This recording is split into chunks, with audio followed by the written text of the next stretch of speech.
Welcome to Amy's Bookshelf Reviews podcast.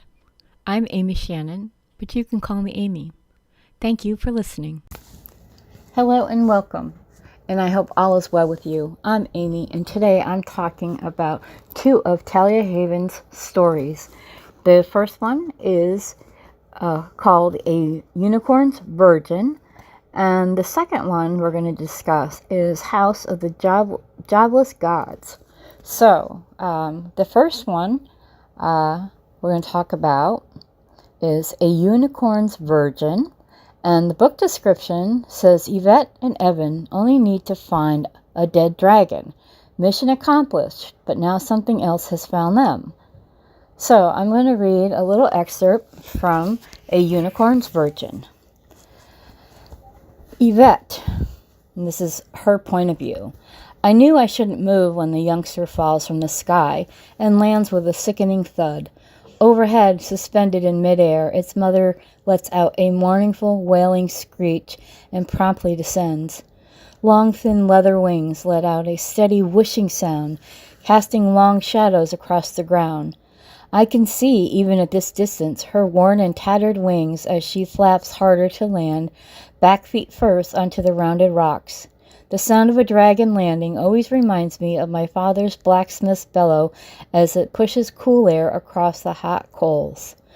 Across the field, Evan, my older brother, by 6 whole minutes, stays hidden from my sight while I check the wind direction. Just in case, I know the mere thought of a mother beast grieving is enough to keep us both still, but the idea of it being a dragon is much more sufficient to remind us to keep quiet. Smooth scales reflect in the sunlight. The dragon lands next to its hatchling like I knew she would. It's disappointing. She's a gray, a common color for dragons. There isn't much demand for that shade on the market. Any alchemy that could be extracted from it would be weak, only good for potions that prevent head lice and fleas. But while we're here, I think, we might as well just look for any she might have shed after Evan and I are done butchering the baby. However, even dead, is ripe with magic. I know a lot about dragons, much more than any young woman my age. In fact, more than any woman who is not a descendant of Neva Pomeroy. Mother is the 6th descent, and she had taught me how to harvest the magical bounty of orchard forest. I have learned from my mother, and my mother from hers. An adult dragon does not have magic properties that the young have, Mother had instructed. Dragon magic decreases the older they get. No one knows why, but I suspect it's because the mortal world wears it off of them. So it's because of that magic Evan and I are out in the middle of nowhere waiting for baby dragons to fall from the sky. The second book by Talia Haven that I'm going to talk about is called House of the Jobless Gods. And the book description, every grand place needs a name. So the house that Hephaestus, probably pronouncing that wrong, built became the House of the Jobless Gods, a new place of refuge that shone like a beacon, and the curiosity of the insane could not ignore it.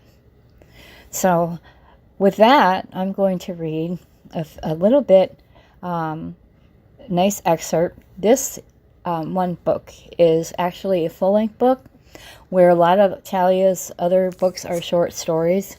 This one actually, according to my Kindle, has a location of 461. So, I don't know what that means in pages, but I'm reading it directly from my Kindle, so I'm going to start in Chapter 1, Daphne. The orderlies ushers me into the small, yellow bile-colored, cinder-blocked room, and yes, yellow bile is such a depressing color. 3 stories tall, this whole building is old, really old. Freshly polished every few days, there are worn floor tiles everywhere. In this particular room, there is only one west-facing window that doesn't open. All the windows here don't ever seem to open. So, yep, you guessed it. There's no fresh air in my room and anywhere else, or anywhere else for that matter. The only cheerful thing is the sunlight beaming on the floor. Its position states it's about 1 or 2 o'clock, give or take a half hour. I give another mental sigh at the situation I find myself in.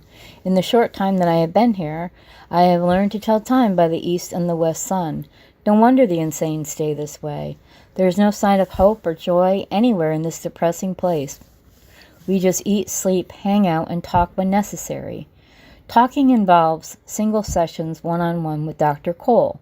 Those who are not up to those sessions are not too bad. It's those sessions when I'm not with Doc, when I'm stuck in those darn group sessions. Mandatory, I might add. By the way, mandatory is a word I have now learned to really hate. In all honesty, watching sunbeams move across tiled floors is way more interesting. Those other people can keep their own petty problems to themselves. I'm not interested.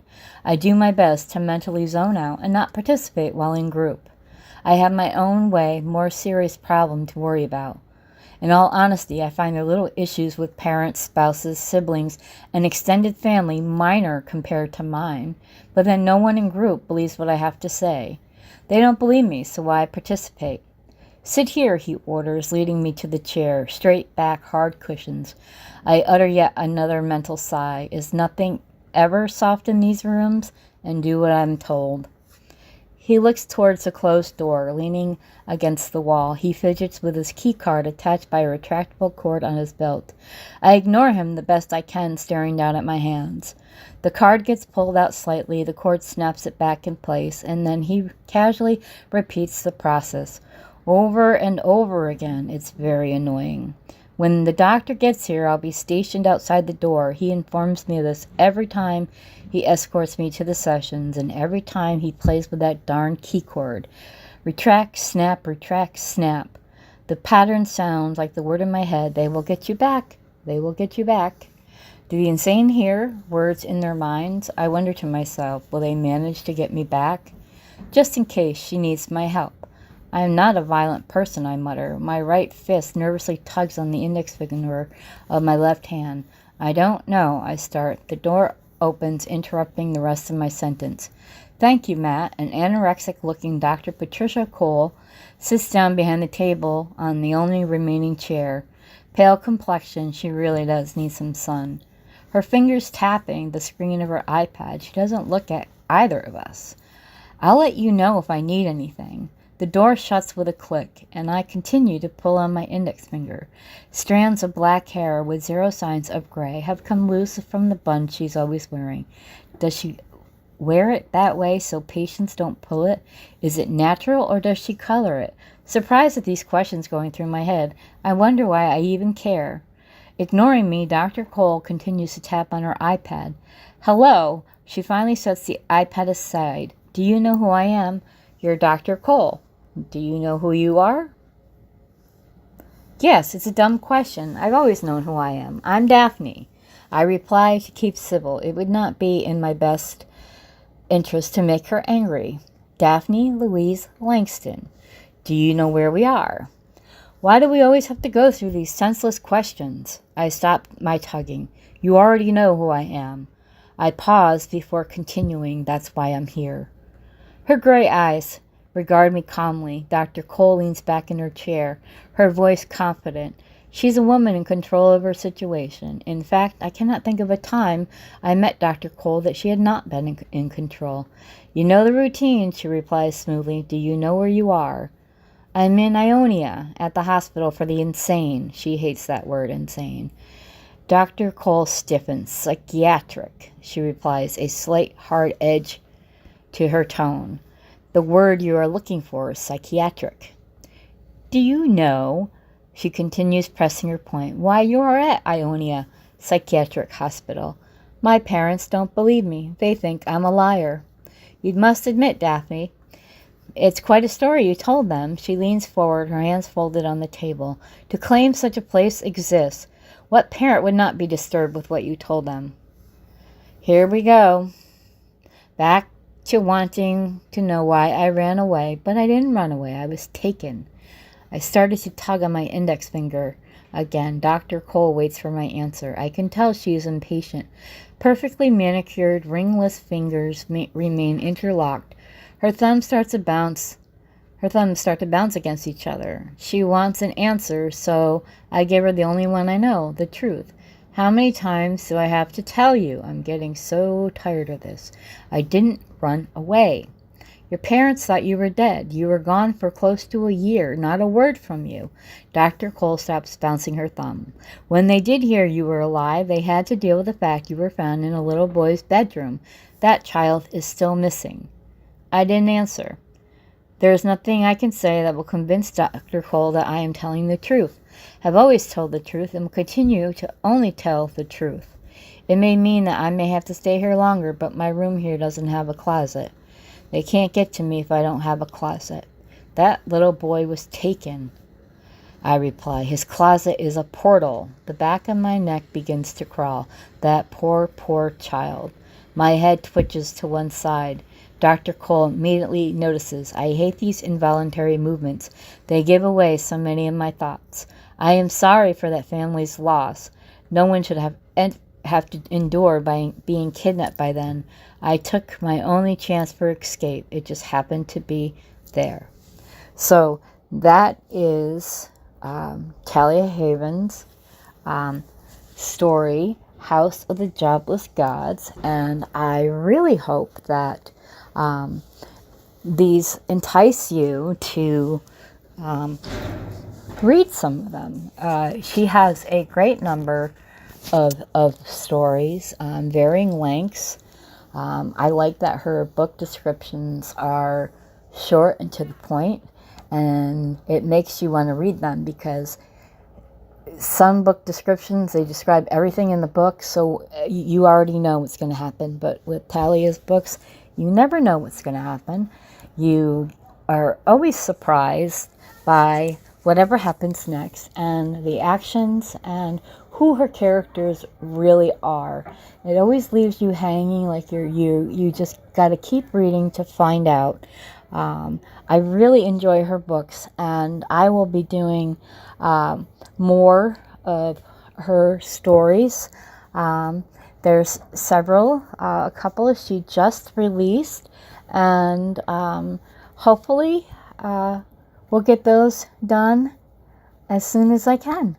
So, if you want your book on the show, like Talia has, I would really enjoy being able to talk about your book, tell its story. So if you're an author who wants your book or one of your characters to be on the show, go to amysbookshelfreviews.com/podcast for more information. And yes, I did say characters because I'm starting a new thing to see how it turns out, where I actually interview some characters, and I would love to interview one of your characters.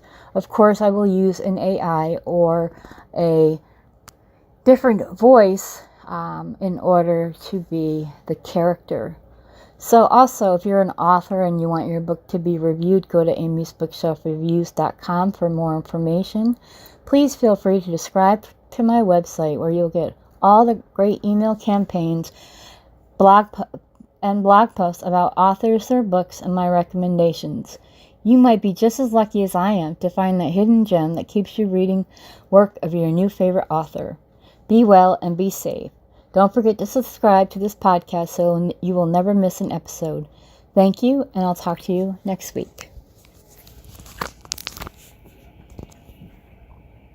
This has been Amy's Bookshelf Reviews podcast. Thank you for listening. And always, be kind and stay safe. Thank you.